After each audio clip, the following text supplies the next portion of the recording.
Good morning mga kapuso, November 2, araw ng mga patay at alas 10:30 ng umaga at ayon sa Clenro ay nakapagtala na sila ng mahigit 10,000 na katao na nakapasok na dito sa City Memorial Park sa Cagayan de Oro City. Mas marami yan kumpara sa 15,000 katao na naitala kahapon sa buong araw.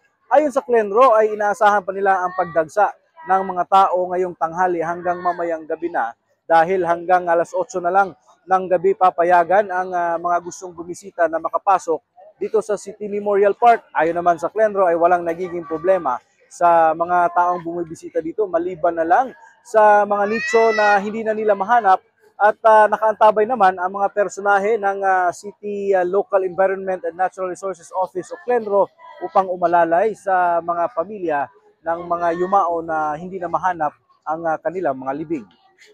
Patuloy na manood sa live stream coverage ng GMA Integrated News at GMA Regional TV sa aming Facebook at YouTube accounts. Ako po si James Paulo Yap para sa Undas 2025.